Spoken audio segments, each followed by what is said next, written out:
ನಿಮ್ಮೆಲ್ಲರಿಗೂ ನಮ್ಮ ಕರ್ತನಾದ ಯೇಸು ಕ್ರಿಸ್ತನಿಂದ ಕೃಪೆಯೂ ತಂದೆಯಾದ ದೇವರಿಂದ ಶಾಂತಿ ಸಮಾಧಾನವು ಉಂಟಾಗಲಿ. ನಮ್ಮ ಧ್ಯಾನಕ್ಕಾಗಿ ಸಂತ ಯೋಹಾನನು ಬರೆದ ಮೊದಲನೇ ಪತ್ರಿಕೆ 2ನೇ ಅಧ್ಯಾಯ 18-19 ವಚನಗಳನ್ನು ಓದುತ್ತೇನೆ. ಮಕ್ಕಳಿರ, ಇದು ಕಡೆ ಗಳಿಗೆಯಾಗಿದೆ. ಕ್ರಿಸ್ತ ವಿರೋಧಿ ಬರುತ್ತಾನೆಂದು ನೀವು ಕೇಳಿದ್ದೀರಷ್ಟೇ, ಈಗಲೂ ಕ್ರಿಸ್ತ ವಿರೋಧಿಗಳು ಬಹುಮಂದಿ ಎದ್ದಿದ್ದಾರೆ. ಇದರಿಂದ ಇದು ಕಡೆ ಗಳಿಗೆಯಾಗಿದೆ ಎಂದು ತಿಳಿದುಕೊಳ್ಳುತ್ತೇವೆ. ಅವರು ನಮ್ಮನ್ನು ಬಿಟ್ಟು ಹೊರಟು ಹೋದರು, ಆದರೆ ಅವರು ನಮ್ಮವರಾಗಿರಲಿಲ್ಲ. ಅವರು ನಮ್ಮವರಾಗಿದ್ದರೆ ನಮ್ಮ ಜೊತೆಯಲ್ಲಿಯೇ ಇರುತ್ತಿದ್ದರು. ಆದರೆ ಅವರು ನಮ್ಮನ್ನು ಬಿಟ್ಟು ಹೋದದರಿಂದ ಕ್ರೈಸ್ತರೆನಿಸಿಕೊಳ್ಳುವವರೆಲ್ಲರೂ ನಮ್ಮವರಲ್ಲವೆಂಬುದು ಸ್ಪಷ್ಟವಾಗಿ ತೋರಿಬಂತು ಎಂಬುದೇ. ಈ ಒಂದು ಧ್ಯಾನಕ್ಕೆ ಕ್ರಿಸ್ತ ವಿರೋಧಿಯ ಸಂಕೇತ ಅಥವಾ ಗುರುತು ಎಂಬ ಶಿರೋನಾಮವನ್ನು ಕೊಡಬಹುದು. We can give a title for this passage as the symbol of Antichrist. 19ನೇ ವಚನದಲ್ಲಿ ಅವರು ನಮ್ಮನ್ನು ಬಿಟ್ಟು ಹೊರಟು ಹೋದರು. ಇದರ ಅರ್ಥ ಏನಂತಂದರೆ, ಮೊದಲಿಗೆ ಅವರು ನಮ್ಮ ಸಂಗಡ ಇದ್ದವರೆಂಬುದಾಗಿ, ಅಂದರೆ ಕ್ರಿಸ್ತನವರಾಗಿದ್ದರು ಅವರು ಮೊದಲನೇದಾಗಿ, ಆದರೆ ಬಿಟ್ಟು ಹೋದರು. ಕ್ರೈಸ್ತತ್ವದ ಅಪಾಯ ಇಂದು ವೈರಿಗಳಿಂದ ಅಲ್ಲ, ಬದಲಾಗಿ ನಕಲಿ ಸ್ನೇಹಿತರಿಂದಲೇ. ಕ್ರೈಸ್ತರು ಏಕೆ ಹೊರಗೆ ಹೋಗ್ತಾರೆ? In the beginning of 19th verse he says, they went out from us. This indicates that once they were with Christ, but they went out. They have gone away. The greatest danger of Christianity today is not because of the enemies, but because of the false friends of Christianity. ಕ್ರೈಸ್ತರು ಯಾಕೆ ಹೊರಗೆ ಹೋಗುವುದು? ಕೆಲವು ಕಾರಣಗಳಿವೆ. ಮೊದಲನೇದು, ಸಣ್ಣ ಪುಟ್ಟ ಅಸೂಯೆಯಿಂದ, ಸಣ್ಣ ಪುಟ್ಟ ಜಗಳಗಳಿಂದ. ಎರಡನೇದಾಗಿ, ಕಲಿಯುವಂಥ ತತ್ವಗಳ ಭಿನ್ನಾಭಿಪ್ರಾಯ, ಭಿನ್ನ ಭೇದಗಳಿಂದ ಹೊರಗೆ ಹೋಗುವಂಥದ್ದು. ಮೂರನೇದಾಗಿ, ಬೇಸರ, ಬಳಲಿ ಹೋಗುವಂಥದ್ದು ಸಭೆಯ ಜೀವನದಲ್ಲಿ. Why do Christians go out of the church fellowship? There are 2 or 3 reasons. First of all, that is possible because of petty jealousies or petty quarrels. Secondly, it may be because of doctrinal differences. I don't agree with the pastor, what he is teaching, I go. And thirdly, it may be because of boredom in the life of the church, not satisfied. ಮೊದಲನೇದಾಗಿ, ಕ್ರೈಸ್ತರು ಸಭೆಯನ್ನು ಬಿಟ್ಟು ಹೋಗುವುದರ ಬಗ್ಗೆ. The first thing that we notice here is about the Christians going away from the church. ಅನೇಕ ಆಧುನಿಕ ಕ್ರೈಸ್ತರ ನಂಬಿಕೆ ಇಂದು ಕೈಬಿಟ್ಟು ಹೋಗಿದೆ. ಅವರ ಜೀವನದಲ್ಲಿ ನಂಬಿಕೆಯ ಬಾಳಿಲ್ಲ, ತಪ್ಪಿ ಹೋಗಿದ್ದಾರೆ. ಕಾರಣ, ಅವರು ಮಾಡಿದಂಥ ಒಂದು ಆಯ್ಕೆ, ಅವರು ಮಾಡಿದಂಥ ಒಂದು ನಿಷ್ಠೆ, ಒಂದು ತೀರ್ಮಾನ ಕಡಿಮೆ ಅಥವಾ ಒಂದು ಅಗ್ಗದ ದರದಲ್ಲಿ, ಸುಲಭದ ರೀತಿಯಲ್ಲಿ, ಕಡಿಮೆ ವೆಚ್ಚದಲ್ಲಿ ಆದಂಥ ಒಂದು ತೀರ್ಮಾನ ಅಥವಾ ಆಯ್ಕೆ. Many modern Christians' faith has lapsed. They don't have faith in the church or in Jesus Christ anymore. Reason? Because their loyalties were established too cheaply. It is very sad. The commitment of many a Christian today is founded on cheap grounds. ಯೇಸು ಕ್ರಿಸ್ತನ ಬೇಡಿಕೆ, ಯೇಸು ಕ್ರಿಸ್ತನ ಸವಾಲು ದುಬಾರಿಯಾದದ್ದು, ಹೆಚ್ಚು ಬೆಲೆಯುಳ್ಳದ್ದು, ಬಹಳ ಕಠಿಣವಾದದ್ದು. ಆದರೆ ಇಂದು ಜನರನ್ನು ಬಹಳ ಸುಲಭವಾದ ರೀತಿಯಲ್ಲಿ, ಜನರನ್ನು ಬಹಳ ಸರಳವಾದ ರೀತಿಯಲ್ಲಿ ಸಭೆಗೆ ನಾವು ಸೇರಿಸಿಕೊಳ್ಳುತ್ತಿದ್ದೇವೆ, ಕ್ರೈಸ್ತರನ್ನಾಗಿ ನಾವು ಮಾಡುತ್ತಿದ್ದೇವೆ. ಇದೊಂದು ರೂಢಿಕೆಯಾಗಿದೆ, ಇದೊಂದು ವಾಡಿಕೆಯಾಗಿದೆ. ಬಹಳ ಸುಲಭ ರೀತಿಯಲ್ಲಿ ಕ್ರೈಸ್ತರಾಗಬಹುದು. ಬನ್ನಿ, ಯೇಸು ಕ್ರಿಸ್ತನನ್ನು ಹಿಂಬಾಲಿಸಿದರೆ ನಿಮಗೆ ಎಲ್ಲವೂ ಸರಿಯಾಗ್ತದೆ, ಶಾಂತಿ ಸಮಾಧಾನ ಸಿಗ್ತದೆ, ಸರಳ ರೀತಿ. We need to contrast the costly demand of Jesus Christ, who imposed upon his followers when they were willing to come after him. Today, we receive people in the church in a very simple and ordinary, easy-going way. Come to Jesus Christ, believe in him, everything will be all right. That's not what Jesus said. ಕ್ರೈಸ್ತರಾಗಲು ಮನಃಪೂರ್ವಕವಾದ, ಶ್ರದ್ಧಾಪೂರ್ವಕವಾದ ಬದ್ಧತೆ, ಅರ್ಪಣೆ ಅಗತ್ಯ.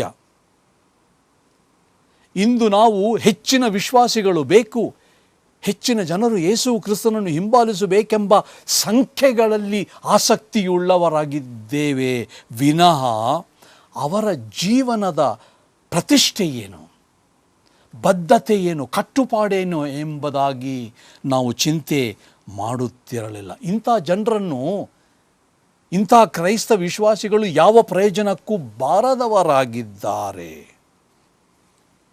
ಹೊಗಳಿಕೆ ಇರಬಹುದು, ನಮ್ಮಲ್ಲಿ 500, 1000, 5000 ಸದಸ್ಯರಿದ್ದಾರೆಂಬುದಾಗಿ. ಅವರಿಂದ ಏನು ಪ್ರಯೋಜನ? Earnestness of commitment is more important than numerical increase of Christians. Do we want more numbers, or do we want Christians who have made a quality, deliberate commitment to follow him? You may have a lot of people in your church, but what is the use? ಕ್ರಿಸ್ತ ವಿರೋಧಿಯು ಗೋಚರವಾದಂಥ ಸಮಯದಲ್ಲಿ ಸುಳ್ಳು ಬೋಧನೆಗಳು, ವಿಧ ವಿಧವಾದಂಥ ಅಭಿಪ್ರಾಯಗಳಿರ್ತಕ್ಕಂಥ ಸಮಯದಲ್ಲಿ ಒಬ್ಬ ಕ್ರೈಸ್ತ ವಿಶ್ವಾಸಿಯ ಜವಾಬ್ದಾರಿಕೆ ಏನು? ಇಂದು ನಮ್ಮ ಸಮಾಜದಲ್ಲಿ, ನಮ್ಮ ಸಭೆಗಳಲ್ಲಿ ವಿಧ ವಿಧವಾದಂಥ ಬೋಧನೆಗಳು ಗೋಚರವಾಗುತ್ತಿದೆ. ಕ್ರಿಸ್ತ ವಿರೋಧಿಗಳು ಕಾಣಿಸಿಕೊಂಡಿದ್ದಾರೆ. ಕ್ರೈಸ್ತ ವಿಶ್ವಾಸಿ ಜವಾಬ್ದಾರಿಕೆ ಏನು? In the light of the appearance of the Antichrist, false teachings and heresies, what is the responsibility of a believer in Jesus Christ? What is the responsibility of a servant of God? ಒಬ್ಬ ಸುವಾರ್ತಿಕನಾಗಿ, ಒಬ್ಬ ಸಭಾಪಾಲಕನಾಗಿರ್ತಕ್ಕಂಥ ನಿಮ್ಮ ನನ್ನ ಜವಾಬ್ದಾರಿಕೆ ಏನು? ಕ್ರಿಸ್ತ ವಿರೋಧಿ ಗೋಚರವಾಗಿದ್ದಾನೆ. 19ನೇ ವಚನದ ಮಧ್ಯಭಾಗದಲ್ಲಿ ಅವರು ನಮ್ಮವರಾಗಿರಲಿಲ್ಲ ಎಂಬುದಾಗಿ ಸಂತ ಯೋಹಾನನು ಹೇಳ್ತಾನೆ. ಈ ಒಂದು ಪದಗುಚ್ಚು ನಮ್ಮವರಾಗಿರಲಿಲ್ಲ, the phrase they were not belonging to us, ತಿಳಿಸುವುದು ಏನು ನಮಗೆ? ಕ್ರೈಸ್ತ ಸಭೆಗೆ ಬರುವವರೆಲ್ಲರೂ, ಇರುವವರೆಲ್ಲರೂ ವಾಸ್ತವವಾಗಿ ಸಭೆ ಅಂದರೆ ಯೇಸು ಕ್ರಿಸ್ತನ ದೇಹಕ್ಕೆ ಅಂಗಸ್ಥರಲ್ಲ ಎಂಬುದಾಗಿ ಸಿದ್ಧಾಂತ ಮಾಡ್ತಾ ಇದ್ದಾನೆ ಸಂತ ಯೋಹಾನನು. C.H. ಡಾಡ್ ಎಂಬತಕ್ಕಂಥವ್ರು ಏನು ಹೇಳಿದ್ದಾರೆ ಅಂದರೆ, ಸಭಾ ಸದಸ್ಯತೆ ಯಾರನ್ನು ಕ್ರಿಸ್ತನ ದೇಹಕ್ಕೆ ತಾನಾಗಿಯೇ ಸೇರಿಸಲಾಗದು. ಸಭಾ ಸದಸ್ಯತೆ ಎಂದರೆ ಆಡಳಿತದಲ್ಲಿರ್ತಕ್ಕಂಥ ನಾವು ಕ್ರಿಸ್ತನ ದೇಹವಾದಂತಹ ನಿಜವಾದ ಸಭೆಗೆ ಸದಸ್ಯತೆಯನ್ನು ಕೊಡುವುದಿಲ್ಲ ತನ್ನಷ್ಟಕ್ಕೆ ತಾನೇ. ಸಭಾ ಸೇವೆಯಲ್ಲಿದ್ದುಕೊಂಡು ಸಭೆಯ ಸದಸ್ಯರಾಗಿದ್ದುಕೊಂಡೇ ಕ್ರಿಸ್ತ ವಿರೋಧಿಗಳಾಗಿರಲಿಕ್ಕೂ ಸಾಧ್ಯವಿದೆ ಎಂಬುದಾಗಿ C.H. ಡಾಡ್ ಅವರು ಹೇಳ್ತಾ ಇದ್ದಾರೆ. The phrase in verse 19 middle says, they are not of us, they are not of us, can mean that all those who are in the church do not really belong to the church, do not really belong to Jesus Christ. C.H. Dodd says membership of the church is no guarantee that a person is in Christ and not antichrist. As A.E. Brooke put it, external membership is no proof of inward union with Christ. A.E. Brooks ಎಂಬತಕ್ಕಂಥವ್ರು ಹೇಳಿದ್ದಾರೆ ಏನಂತಂದರೆ, ಕೇವಲ ಬಾಹ್ಯ ಅಥವಾ ಹೊರಗಣ ಆಡಳಿತದ ಸದಸ್ಯತೆ ಕ್ರಿಸ್ತನಿಗೆ ಸೇರಿದ್ದನ್ನು ರುಜುವಾತು ಮಾಡುವುದಿಲ್ಲ, ಎಂದಿಗೂ ಮಾಡದು. ಸಭಾ ಸದಸ್ಯತೆ ಅಗತ್ಯ ನಮಗೆ ಆಡಳಿತಕ್ಕೋಸ್ಕರ, ಆದರೆ ನಿಕಟ ಸಂಬಂಧತೆ ಯೇಸು ಕ್ರಿಸ್ತನಲ್ಲಿ ಸದಸ್ಯತೆ ಕೊಡುವುದಿಲ್ಲ. ರೋಮ 9:6 ಪೌಲನು ಹೇಳ್ತಾನೆ, ಇಸ್ರಾಯೇಲ್ ವಂಶದಲ್ಲಿ ಹುಟ್ಟಿದವರೆಲ್ಲರೂ ಇಸ್ರಾಯೇಲ್ಯರಲ್ಲ. ಇನ್ Romans 9:6 Paul says, they are all not of Israel who are of Israel. ಎರಡು ಕಾರಣಗಳಿಂದ ಅವರು ನಮ್ಮನ್ನು ಬಿಟ್ಟು ಹೋದರೆಂಬುದಾಗಿ ಯೋಹಾನನು ಹೇಳ್ತಾನೆ. ಮೊದಲು, ಒಮ್ಮೆ ಅವರು ಕ್ರಿಸ್ತನವರಾಗಿದ್ದರು. ಎರಡನೇದಾಗಿ, ನಿಜತ್ವದಲ್ಲಿ ವಾಸ್ತವಿಕವಾಗಿ ಅವರಿಗೆ ಕ್ರಿಸ್ತನಲ್ಲಿ ಸಂಬಂಧತೆ ಇರಲಿಲ್ಲ. St. John says they went out from us for two reasons. Number one, they once belonged to Christ. Number two, they really did not belong to Christ. Their loyalties were not established in Christ, but they had the knowledge of Christ. ಬಿಟ್ಟು ಹೋದವರಲ್ಲಿ ಜ್ಞಾನ ಇತ್ತು, ಬುದ್ಧಿವಂತಿಕೆ ಇತ್ತು, ಆದರೆ ಅವರಲ್ಲಿ ಒಂದು ಹೆಚ್ಚಳಿಕೆ ಇತ್ತು. ಏನಂತಂದರೆ, ಅವರಿಗೆ ಮಾತ್ರ ದೇವರ ರಹಸ್ಯಗಳು, ದೇವರ ಗೋಪ್ಯವಾದಂಥವುಗಳು ಗೊತ್ತಿತ್ತೆಂಬುದಾಗಿ, ನಮಗೆ ಮಾತ್ರ ಆಧುನಿಕ ಸುಧಾರಣೆಯ ಜ್ಞಾನ ಇದೆ, ತಿಳುವಳಿಕೆ ಇದೆ ಎಂದು ಹೇಳಿ ನಾವು ಸಾಧಾರಣ ಕ್ರೈಸ್ತರಿಗಿಂತ ಹೆಚ್ಚಿನವರೆಂಬುದಾಗಿ ಹೊಗಳಿಕೊಳ್ಳುತ್ತಿದ್ದರು. ಅವರು ಹೆಚ್ಚಳಿಕೆ ಇತ್ತು. Those who went out were known as Gnostics, who claimed that they were given a secret and special or advanced superior knowledge which the average Christian did not have. Many of us today in the church claim to have a superior knowledge than average Christians. ಹೀಗೆ ಅವರಿಗೆ ಹೆಚ್ಚಿನ ಜ್ಞಾನ, ಉತ್ತಮ ಜ್ಞಾನವಿತ್ತೆಂಬ ಜಂಬ ಹೆಚ್ಚಳಿಕೆ ಇತ್ತು. They had the superiority feeling that they only know the truth. ಸುವಾರ್ತೆಯ ರುಜುವಾತೇನು? ಕೇವಲ ಒಂದು ನಂಬಿಕೆ, ಬುದ್ಧಿಜ್ಞಾನದ ನಂಬಿಕೆ, ತಲೆಯ ನಂಬಿಕೆ ಮಾತ್ರ ಅಲ್ಲ. ರುಜುವಾತೇನಂತಂದರೆ ನಮ್ಮ ಜೀವನ. ನಮ್ಮ ನಂಬಿಕೆಯಿಂದ, ನಮ್ಮ ಜ್ಞಾನದಿಂದ ದೇವರ ಅನೇಕ ಗುಣಲಕ್ಷಣಗಳನ್ನು ನಾವು ತಿಳುಕೊಳ್ಳಬಹುದು. ನಮ್ಮ ಬಾಳಿನಲ್ಲಿ ತಿಳುಕೊಳ್ಳುವುದು ಅಗತ್ಯ. ಆ ತಿಳುವಳಿಕೆ ನಮ್ಮ ಜೀವನವನ್ನು ಜಾಗೃತಗೊಳಿಸಿ, ನಮ್ಮ ಜೀವನವನ್ನು ಚುರುಕು ಮಾಡಿ, ನಮ್ಮ ಜೀವನವನ್ನು ಬದಲಾವಣೆ, ರೂಪಾಂತರ ಮಾಡಿ ನಡೆಸಬೇಕು. ಇದೇ ಮುಖ್ಯ. What is the defense of the gospel today? Mere belief and mere knowledge of the Heavenly Father or of Jesus Christ? We know the truth. You can study the truths about Jesus Christ and of the Father. Has the truth, has the knowledge awakened, rekindled your spirit, and you have become an effective and a meaningful, useful Christian. What we need today is not new truths. What we need today is to put into practice the truth that we already know.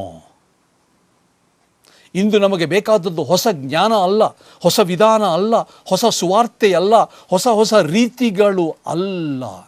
ನಮಗಿರ್ತಕ್ಕಂಥ ಜ್ಞಾನವನ್ನು ನಾವು ನಮ್ಮ ಬಾಳಿನಲ್ಲಿ ಅನುಷ್ಠಾನಕ್ಕೆ ತರುವುದೇ ಬಹಳ ಮುಖ್ಯ. ಜೀವನದಲ್ಲಿ ಜ್ಞಾನದ ಪರಿಪಾಲನೆ ಬೇಕು. ನಮಗಿರುವ ಕ್ರೈಸ್ತ ಜ್ಞಾನ ನಮ್ಮ ನಂಬಿಕೆ ಅಭ್ಯಾಸದಲ್ಲಿ ಇದೆಯಾ? ಇದೇ ಮುಖ್ಯ. ಪದ್ಧತಿಯನ್ನು ನಾವು ಮಾಡಿಕೊಂಡಿದ್ದೇವಾ? ಇದು ಮುಖ್ಯ. ಜ್ಞಾನ ಒಂದು ನಮ್ಮ ಜೀವನ ತೀರಾ ವ್ಯತಿರಿಕ್ತವಾದದ್ದು ಆಗಿರಬಾರದು. If we only put into practice the knowledge that we already have in Jesus Christ, our Christian life will be different.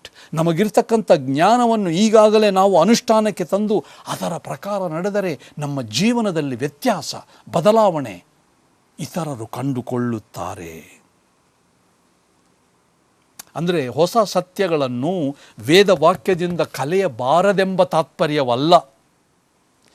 ಕಲಿಯಬೇಕು, ಸತ್ಯವೇದ ಅನುಷ್ಠಾನಕ್ಕೆ ತರಬೇಕು, ಅದು ಬಹಳ ಮುಖ್ಯ. Not that there is no room for new knowledge from the word of God. By all means we should get new knowledge, learn new truths, but truths should be visible in our lifestyle. ಸತ್ಯ ಸುಳ್ಳನ್ನು ಬಹಿರಂಗ ಮಾಡ್ತದೆ. ಕ್ರಿಸ್ತ ವಿರೋಧಿಗಳ ಸಂಕೇತ ಏನೆಂಬುದಾಗಿ ನಾವು ಪ್ರಾರಂಭ ಮಾಡಿದೆವು ಈ ಧ್ಯಾನವನ್ನು. ಕ್ರಿಸ್ತ ವಿರೋಧಿಗಳು ಸಭೆಯಿಂದಲೇ ಹೊರಗೆ ಹೋದದ್ದು ಅವರು ಧರ್ಮ ವಿರೋಧಿಗಳಾಗಿರಲಿಲ್ಲ, ಆದರೆ ಆಂತರ್ಯದಲ್ಲಿ ಕ್ರಿಸ್ತನಿಗೆ ಅವರು ತಮ್ಮನ್ನು ಒಪ್ಪಿಸಿಕೊಟ್ಟಿರಲಿಲ್ಲ. ಸಭೆಯ ಸದಸ್ಯತ್ವ ಇತ್ತು ಅವರಿಗೆ, ಆಡಳಿತದಲ್ಲಿದ್ದರೂ ಕ್ರಿಸ್ತನಿಗೆ ಒಪ್ಪಿಸಿಕೊಟ್ಟಿರಲಿಲ್ಲ. Truth always exposes error.